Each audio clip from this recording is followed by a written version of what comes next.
Hello दोस्तों, welcome to our channel. तो इस बार एक नई शुरुआत करने जा रहे हैं और आप ये विश्वास मानिए ये पहले जैसी नहीं होंगी। इस बार हमारे पास कंटेंट इतना अच्छा है और इस बार जो जोड़ दिया जाएगा वो मेनली फोकस रहेंगे हम लोग प्रैक्टिस पे और इंपॉर्टेंट चैप्टर्स के लेक्चर्स पे। 4:2:1 की स्ट्रैटेजी में एक दिन मैंने इंपॉर्टेंट लेक्चर्स के लिए निकाल के रखा है। एक दिन क्या, बल्कि जो सैटरडे और संडे का हमारा दिन होता था और मंडे वाला दिन होता था, इन 3 दिनों में भी आप लोगों को लेक्चर्स देखने को मिलेंगे। उसके अलावा आप लोगों को टारगेट्स, इतने हैवी टारगेट्स नहीं दिए जाएंगे क्योंकि हमारे पास इनफ टाइम है और बहुत अच्छे से हम लोग बड़ी ही आसानी से इस बार सिलेबस को निपटा लेंगे। और ना सिर्फ सिलेबस निपटाया जाएगा बल्कि आप विद रिवीजन ये सारी चीजें कर पाओगे। मैं गारंटी दे रहा हूं इस बार आप लोगों को 60 डेज आप ये मान के तैयारी कर लो कि आपकी नौकरी लग चुकी है। आप सिर्फ 60 डेज 6 to 8 आवर दे दीजिए और आप ये लिख के ले लो कि कोई सिलेक्शन साला रोक नहीं सकता है, लेकिन आपने वो सारी चीजें बहुत अच्छे से कंप्लीट की हों। और बच्चे आप नहीं हो, सिलेबस आपको भी पता है, सिलेबस हमें भी पता है, तो आप बहुत अच्छे से तैयारी कर पाएंगे। अगर आपने ये 60 दिन नौकरी कर ली, कहने का मतलब यह है कि आपको 50 से 60 दिन जॉब करनी है, बिल्कुल ऐसे समझ के कि आपको छुट्टी नहीं मारनी है। 6 to 8 आवर आपको देना ही देना है और फिर आप देख लेना क्या आपका सिलेक्शन रुकता है या नहीं रुकता है। किसी का बाप आपका सिलेक्शन नहीं रोक पाएगा अगर आपने दिलो जान से ये सारी चीजें कर ली तो। अब बात करते हैं हमारे जो पुराने स्टूडेंट्स हैं या नए स्टूडेंट्स हैं। कोई भी किसी भी तरीके का स्टूडेंट है, जो पुराने स्टूडेंट्स हैं उनके लिए ये बेस्ट चांस है कि आप लोग सारी चीजों को रिवाइज करते हुए और एडवांस लेवल के क्वेश्चन करते हुए चलेंगे। जैसे मैं कोई चैप्टर दूंगा तो आप उसमें एडवांस लेवल के क्वेश्चन करेंगे, मैं उसमें आपको क्वेश्चंस प्रोवाइड कराऊंगा। और ये जो इस बार प्रोग्राम होगा ये ना सिर्फ ग्रुप डी के लिए होगा, हम लोग फोकस्ड रहेंगे दोनों एग्जाम पे और बड़ी ही आसानी से आप एनटीपीसी एग्जाम में निकाल पाओगे और आप लिख के ले सकते हो। ये जितने भी टारगेट्स हैं, आप वनडे एग्जाम कोई भी देने चले जाना, चाहे वो यूपी का एग्जाम हो, लेखपाल का एग्जाम हो, कोई भी एग्जाम देने चले जाना, मैक्सिमम चीजें आपको इन टारगेट्स के अंदर से ही मिलती हैं। ठीक है, मैं ये नहीं कह रहा 100% छप जाएगा, लेकिन मैक्सिमम चीजें यहां से छपेंगी। बात करेंगे आज हम कि आगे हम किस तरीके से लेके चलेंगे। उसके अलावा यहां पे बात करेंगे कि हमारा टाइम टेबल कैसा होना चाहिए, क्योंकि बहुत सारे स्टूडेंट्स हैं जो लगातार मुझसे ये कह रहे थे कि भैया हमारे जो टाइम टेबल है उसके बारे में भी बात करो कि हमारा टाइम टेबल कैसा होना चाहिए। चलिए, सबसे पहले मैं आपको बता दूं कि हम इस बार प्लानिंग क्या कर रहे हैं। देखो, मेरा जो मेन फोकस है इस बार 4:2:1 में, क्योंकि पुराने स्टूडेंट्स को ध्यान में रखते हुए सबसे ज्यादा इंपॉर्टेंट हमारा रोल रहेगा प्रैक्टिस का। और प्रैक्टिस के लिए हमारे पास बहुत अच्छा कंटेंट है और जो हमारे वीक टॉपिक्स हैं उन पे मैं लेक्चर्स पे इस बार मेनली फोकस्ड रहूंगा और न्यूमेरिकल्स वगैरह जितने भी हैं उन चीजों को मैं बहुत अच्छे से कराने की कोशिश करूंगा इस बार। इसके अलावा, क्योंकि हर बार क्या हो रहा था, बार बार हम सिर्फ टारगेट्स कंप्लीट करते चलते थे, लेकिन जो हमारे न्यूमेरिकल वाला पोर्शन है, इंपॉर्टेंट टॉपिक्स हैं, उन पे हम लेक्चर प्रोवाइड नहीं करा पा रहे थे। इस बार एक दिन में स्पेशली उसी चीज के लिए निकालने वाला हूं और बाकी हमारे पास जो सैटरडे, संडे और मंडे का दिन है उस दिन आप लोग अपने कामों में बिजी रहोगे, तो मैं आप लोगों के लिए उस टाइम में लेक्चर्स प्रोवाइड कराऊंगा इंपॉर्टेंट टॉपिक्स के। ठीक है, छोटी छोटी वीडियोस आएंगी और आप उनसे बहुत कुछ सीखोगे। और ये मैं आप लोगों से कह रहा हूं आज भी, रेस्पॉन्स पे ही सब कुछ डिपेंड करेगा। आपने पिछली बार भी यही सब किया, जिस तरह से स्टार्टिंग में रेस्पॉन्स मिल रहा था, अगर आपको मेरे न्यू चैनल पे भी इसी तरह का रेस्पॉन्स मिलता रहता तो वो सारी चीजें ऐसी चलती। पुराने चैनल पे भी यही हो गया और न्यू चैनल पे यही हो गया कि बाद में 3-4 हजार 5 हजार तक आ गए आप लोग। फिर आप लोगों को पता है कि हमें भी, मतलब अगर मैं आप लोगों की हेल्प कर रहा हूं तो कम से कम मुझे भी ऐसा लगता है कि यार कम से कम ज्यादा से ज्यादा बच्चों तक वो चीजें जाएं।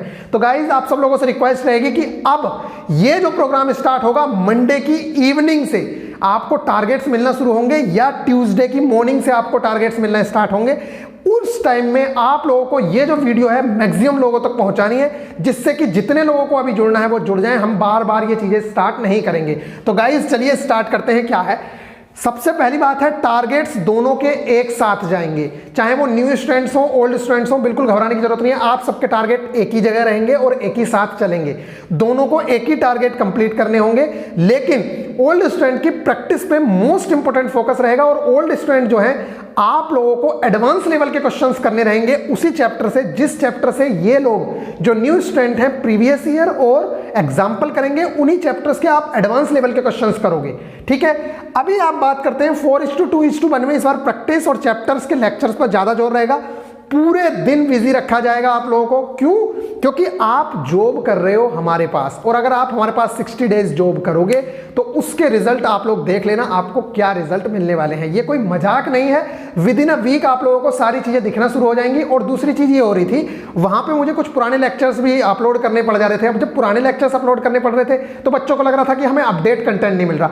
यहां पे मैं कल अमीना बाजार गया था, मतलब लखनऊ के अमीना मार्केट है जो भी है, वहां से मैं करीब करीब 2,500 से 3,000 रुपए की आपके लिए बुक्स और कंटेंट वगैरह लेके आया हूं, जो उसके अंदर बेस्ट जितना भी पार्ट है वो आप सब लोगों के पास पहुंचेगा। और आप विश्वास मानिए, पूरे इंडिया में जो भी बेस्ट कंटेंट है, चाहे वो YouTube पे है चाहे वो बुक्स में है, वो आप तक पहुंचाया जाएगा। और इसके बाद आप लोगों का सिलेक्शन किसी का बाप नहीं रोक सकता।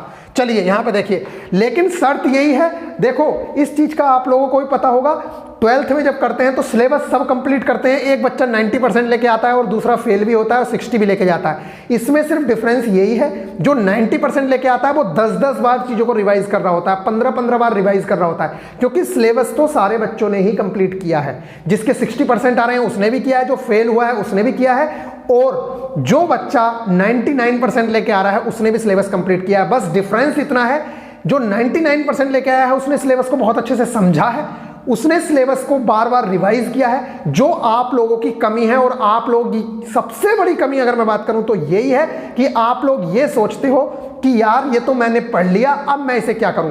और ये आप लोगों के सिलेक्शन से दूर ले जाने वाली बात है, क्योंकि एक बार पढ़ने से कभी कोई चीज याद नहीं होती है। अगर आप इतने ही शार्प माइंडेड होते तो फिर ये वाली चीजें नहीं होती, या मैं इतना शार्प माइंडेड होता तो भैया हम चीजें भूला ना करते।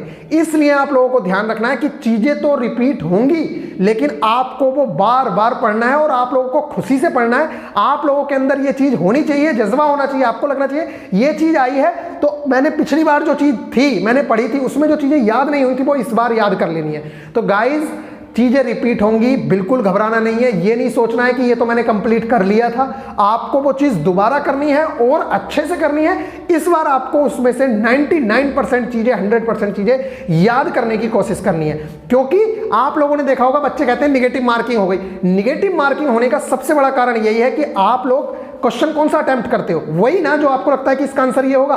और आपको कब लगता है कि ये आंसर होगा? आपको तब लगता है जब आपने वो एक बार पढ़ा हो, लेकिन आपका वो सिर्फ पढ़ा हुआ होता है, आपने उस चीज को 10 बार नहीं पढ़ा होता है, 12 बार नहीं पढ़ा होता है, रिपीट नहीं किया होता है चीजों को, इसलिए वो क्वेश्चन गलत हो जाता है। जो क्वेश्चन बंदा सही करके आ रहा है उसने वो चीजें बार बार पढ़ी होती है, उसका कॉन्सेप्ट क्लियर होता है, इसलिए वो सही करके आता है। इसलिए ये याद रखो, एक बार नहीं, हमें बार बार चीजों को बहुत अच्छे से पढ़ना है, रिवाइज करना है। तो गाइज पूरा दिन बिजी रखा जाएगा, इस तरह का शेड्यूल है।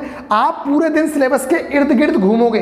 सिलेबस मुझे पता है, आपको भी मैं हार्ड कॉपी में दूंगा, सारी चीजें हैं। हम लोग पूरे दिन सिलेबस के चारों ओर घूमेंगे, सिलेबस में ही घुसे रहेंगे। और जो बच्चा पूरे दिन सिलेबस में रहेगा, सिलेबस से बाहर नहीं जाएगा, ये मान के चलिए कि सिलेबस से ही पूरा पेपर छपना है और आपका कोई भी सिलेक्शन नहीं रोक पाएगा। तो उसके अलावा है, बेस्ट कंटेंट अपने पास अवेलेबल है, डरने की बिल्कुल जरूरत नहीं है, और चीजें तो रिपीट होनी ही होनी है। ये हमारी प्लानिंग है 50 से 60 दिन की, क्योंकि आप ये मान के चलिए आज है फरवरी, मतलब फरवरी का, चलो ये मान के चलो कि फरवरी के 10 दिन रह गए हमारे पास। उसके अलावा पूरा हमारे पास मार्च पड़ा है और लगभग अप्रैल भी अपने पास है। लेकिन हम लोग, आपको पता है कि सिलेबस तो मैं 30 डेज में भी निपटा सकता हूं, लेकिन इस बार हम बहुत अच्छे से चलेंगे और हम लोग रिवीजन करते चलेंगे और कोई भी चीजें नहीं रहेंगी। वीक पॉइंट्स पे सबसे ज्यादा ध्यान रखा जाएगा। इसलिए अगर किसी दिन टारगेट्स नहीं भी आते हैं तो आप लोग इस चीज को नहीं देखोगे कि यार इस दिन टारगेट नहीं आया। आपको अपने पुरानी चीजें रिवाइज करनी है, जो वीक टॉपिक्स हैं उन पे उस दिन काम करना है। तो गाइज बिल्कुल भी घबराने की जरूरत नहीं है, 4:2:1 की स्ट्रेटेजी पे ही चलेंगे। लेकिन इन 4 दिनों में टारगेट की जगह एक दिन आपको लेक्चर्स प्रोवाइड कराए जाएंगे, ठीक है। 3 दिन टारगेट्स, 1 दिन लेक्चर, 2 दिन आपका रिवीजन और 1 दिन आप लोगों को टेस्ट देके उसका रिवीजन करना, वो एनालिसिस करना होगा, ठीक है। अब बात करता हूं मैं टाइम टेबल की। तो बहुत सारी जगह पे आप लोगों ने देखा होगा कि लोग क्या कहते हैं कि मॉर्निंग में उठ के पढ़ो। देखो हर कोई सेम नहीं हो सकता। मैं आप लोगों को अपनी बात बता रहा हूं। देखो ये मेरा अपना व्यू है, मैं ये नहीं कह रहा कि आप ऐसा करो, लेकिन मेरा अपना व्यू है। मुझसे कभी मॉर्निंग में उठ के नहीं पढ़ा गया। मैंने हमेशा जितना भी पॉसिबल होता था रात को ही करके सो जाता था, क्योंकि मुझे पता है कि सुबह को उठा जाएगा, नहीं उठा जाएगा, नींद में मुझसे ये सारी चीजें नहीं हो पाएंगी। इसलिए मैंने कभी भी, मैं आज भी बता रहा हूं आप लोगों को, मैंने कभी भी, मुझसे नहीं पढ़ा गया। चाहे वो बोर्ड एग्जाम था, चाहे वो कंपटीशन एग्जाम था, कुछ भी था, मुझसे कभी नहीं पढ़ा गया मॉर्निंग में उठ के। ठीक है। मैं हमेशा अपनी चीजों को रात में कर लेता हूं, चाहे वो 3 बज जाए रात के, चाहे 4 बज जाए, चाहे 5 बज जाए।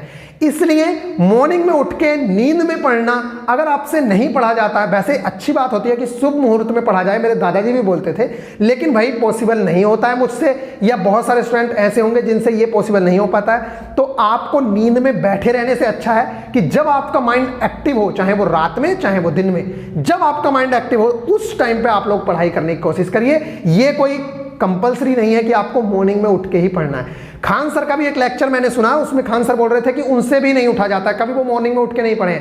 और ये बात देखो, मुझसे क्या, मेरे किसी भी दोस्त से पूछ लेना, मुझसे कभी मॉर्निंग में उठा नहीं गया है, मुझसे नहीं पढ़ा जाता भाई मॉर्निंग में, ठीक है। और बाकी आपकी मर्जी है, आप जैसा करिए वैसा करिए। और हाँ, बच्चे कहते हैं टाइम टेबल बना दी, भैया मैं आपको बताऊं, टाइम टेबल कभी फॉलो नहीं हुआ, मुझसे तो नहीं हुआ, बस टारगेट्स फॉलो हो सकते हैं। टारगेट्स में अपने नहीं, आप अपना टारगेट रखिए, जो मैंने दिया वो तो रखिए, उसके अलावा भी अगर आपका कोई टारगेट है तो उस टारगेट को अचीव करना ही आपका टाइम टेबल है। आपको पूरे दिन में उस टारगेट को अचीव करना है, ये आपका टाइम टेबल होना चाहिए। और इससे बेस्ट कुछ भी नहीं है, चाहे आपके टाइम टेबल से टाइम ऊपर हो नीचे हो कुछ भी हो, आपको वो टारगेट अचीव करना ही करना है। और डेली का आपका टारगेट होना चाहिए कि मुझे आज ये सारी चीजें करनी है, मुझे आज पूरे दिन रिवीजन करना है, मुझे आज पूरे दिन ये वाली चीज करनी है, और यही आपका टाइम टेबल है। तो गाइज मेरी तरफ से कोई टाइम टेबल नहीं है, फ्री हो जब मन करने बैठे। अब मान लो आपने टाइम टेबल में लिख दिया कि 2 बजे से 3 बजे तक आपको मैथ्स पढ़ना था, उस टाइम पे आपको नींद आ रही है, लेकिन आप अपने टाइम टेबल के अकॉर्डिंग कि भैया मैं तो टाइम टेबल के अकॉर्डिंग पढ़ूंगा,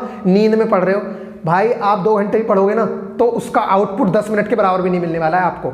और आउटपुट अगर लेना है तो आपको अपने मन के अकॉर्डिंग जिस टाइम पे आपको अच्छा लगता है उस टाइम पे पढ़ना होगा, ना कि मजबूरी में कि आपने टाइम टेबल बना दिया। इसलिए ना कोई टाइम टेबल ना कुछ, कंपनी में स्टूडेंट जॉब कर रहा है, कुछ कर रहा है, जब आपको टाइम मिलता है, जिस टाइम आपको मिलता है, जब आपको अच्छा लगता है आप उस टाइम पढ़िए। बस 6 से 8 घंटे आप 2 महीना दे दो, कोई सिलेक्शन रोक नहीं पाएगा। और मैं इसलिए कहता हूं, अब बच्चे कहेंगे जो बच्चे बहुत पहले से पढ़ रहे हैं उनका क्या, भाई पहले से पढ़ रहे हैं लेकिन क्वालिटी कंटेंट और बिल्कुल राइट डायरेक्शन उनके पास नहीं है, इसलिए वो बार बार चीजों को पढ़ते हैं और एक ही लेक्चर को 10-10 बार देखते हैं। और मैं अपने बच्चे से कहता हूं वो लेक्चर एक बार देखने के बाद उसे अपनी बुक से प्रैक्टिस करना है, अपने नोट से प्रैक्टिस करना है, इसलिए। और हाँ एक चीज और, ग्रुप डी का सिलेबस है, ये यूपीएससी का सिलेबस नहीं है कि इसे 1.5 साल लगेगा कंप्लीट होने में, ठीक है, 1 साल लगेगा कंप्लीट होने में। इसमें जो इंपॉर्टेंट चीजें हैं उन चीजों को बार बार पढ़ना ही सिलेक्शन है, ना कि अब इंपॉर्टेंट चीजें हो गई चलो अब फालतू की चीजें भी कर ली जाए। फालतू चीजें कर लो जिसका मन हो, लेकिन मेरा मानना यह है कि जो इंपॉर्टेंट चीजें हैं उन्हें बार बार पढ़ना फालतू चीजों को पढ़ने से ज्यादा इंपॉर्टेंट है, ठीक है। फालतू चीजें जिनके पास टाइम है, जिनके मार्क्स 80 आने लग गए हैं, वो कुछ भी पढ़ सकते हैं, लेकिन जिनके मार्क्स अभी कम आ रहे हैं वो ज्यादा कंटेंट ना पढ़ने की वजह से, जो कोचिंग्स में हो रहा है ना कि अब तो सिलेबस, अब कोर्स तो ले लिया, अब कोर्स तो 1 महीने में कंप्लीट हो जाना था, लेकिन आपने लिख के दे दिया कि भैया 6 महीने का कोर्स है, तो अब 6 महीने तक क्या पढ़ाएंगे, फालतू की चीजें पढ़ाएंगे, लेकिन कोई ये नहीं बताएगा आपको कि इससे आप लोगों का नुकसान होने वाला है। तो गाइज मेरा तो बस यही मानना रहेगा कि अब मैं एक नई शुरुआत करने जा रहा हूं, दोनों स्टूडेंट्स को इसमें बेनिफिट मिलेगा, एनटीपीसी और ग्रुप डी। एनटीपीसी का भी पूरा ख्याल रखेगा, सिलेक्शन कोई रोक नहीं सकता है अगर आपने बहुत अच्छे से तैयारी कर ली, सारी की सारी चीजें आप लोगों को मिलेंगी। डेली सिर्फ जॉब करने आना है, यहां पे 60 डेज आपको जॉब करनी है, और फिर उसके बाद आप लोग अपने रिजल्ट्स देख लेना कि आपको क्या रिजल्ट्स दिखने वाले हैं, ठीक है।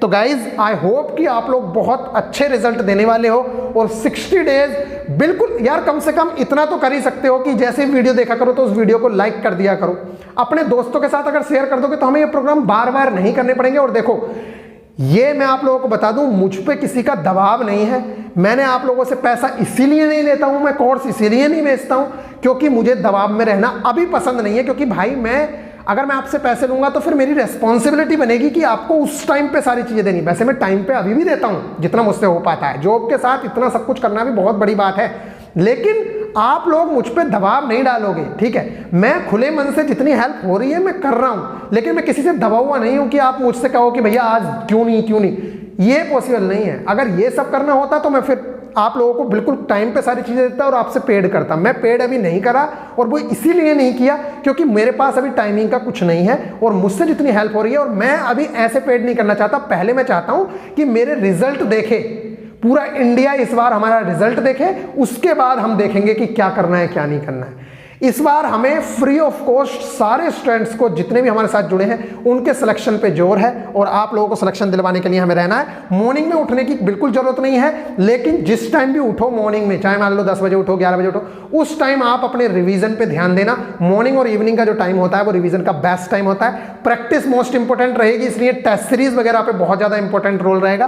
तो अगर आप टेस्ट सीरीज वगैरह परचेज करना चाहते हैं तो टेस्ट सीरीज परचेज कर लीजिएगा। बुक्स आपके पास होनी चाहिए, हार्ड कॉपी में सबके पास सिलेबस होना चाहिए। चलिए फिर ये सारी चीजें थी और इसकी जो शुरुआत होगी मंडे की इवनिंग से या फिर ट्यूसडे की मॉर्निंग से, क्योंकि आप लोगों को पता है ये जो 4:2:1 है इसमें मंगलवार से शुक्रवार तक पढ़ा जाता है और शनिवार के दिन और रविवार के दिन रिवीजन किया जाता है 4:2:1 में, और सोमवार के दिन मतलब संडे की इवनिंग में 2 टेस्ट देके और मंडे के दिन हम लोग क्या करते हैं उस चीज का हम एनालिसिस करते हैं। तो ये स्ट्रेटजी के अकॉर्डिंग हमारा जो कोर्स शुरू होने वाला है, ये जो फ्री क्लासेस स्टार्ट होंगी दोनों के लिए, एनटीपीसी और ग्रुप डी के लिए, ये हमारी क्लासेस स्टार्ट होने वाली हैं। कब से स्टार्ट होने वाली है?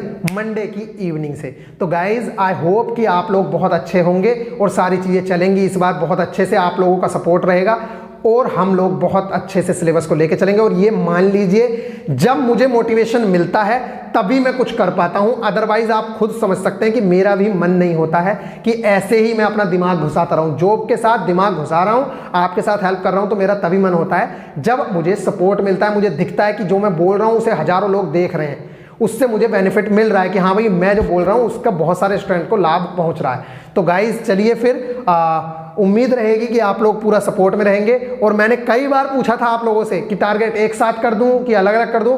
मैक्सिमम लड़कों का यही था कि टारगेट एक साथ स्टार्ट होने चाहिए जिससे मेरा भी टाइम बच जाए और एक ही जगह पे बेस्ट कंटेंट सबको अवेलेबल किया जाए। दूसरी चीज एक बात और बता दूं, जो हमारा टेलीग्राम ग्रुप है, हमारे टेलीग्राम ग्रुप में ग्रुप है वो चैनल नहीं है। मुझे इतना पहले नॉलेज नहीं थी इसलिए मैंने ग्रुप बना दिया, तो वहां से लड़कियों के नंबर मतलब लड़कियों के नेम वगैरह शो होते हैं, इस वजह से वहां पे प्रॉब्लम्स होने लग गई है लड़कियों को। मेरे पास बहुत मैसेज आते हैं कि भैया ये परेशान कर रहा है, ये परेशान कर रहा है। तो उनके जो नाम वगैरह हैं या हमारे मेंबर्स हैं उन्हें हाइड करने के लिए अगर किसी को कुछ पता हो तो वो बता दे। अदरवाइज सुना ये है कि अगर टेलीग्राम चैनल होता है तो वहां पे मेंबर्स नहीं पता चलते हैं, बस ये पता चलता है इतने मेंबर हैं, लेकिन दिखता नहीं है कौन क्या मेंबर है और वहां पे कोई किसी को परेशान नहीं करता है। तो ये सारी चीजें भी करनी पड़ सकती हैं कि उस ग्रुप को खत्म करके टेलीग्राम चैनल बनाया जा सकता है जिससे कि हम वहां पे किसी को प्रॉब्लम ना हो। तो चलिए फिर मिलेंगे नेक्स्ट वीडियो में। अगर किसी को पता हो तो हम उसी पे बने रहेंगे, क्योंकि मुझे पता है इतनी अच्छी कम्युनिटी अपने पास है तो उस कम्युनिटी को मैं भी नहीं खोना चाहता हूं, क्योंकि टेलीग्राम चैनल में तो कब पता नहीं क्या क्या होगा, लेकिन हमारे ग्रुप में इतने सारे लोग हैं। आप लोगों की वजह से ही प्रॉब्लम हो रही है और बच्चे पढ़ने आते हैं या लड़कियों से बातें करने आते हैं ये तो मुझे पता नहीं। चलिए फिर मिलेंगे नेक्स्ट वीडियो में, तब तक के लिए आप लोग ख्याल रखिएगा और इस वीडियो को जितना पॉसिबल हो शेयर जरूर से जरूर कर दें। Take care.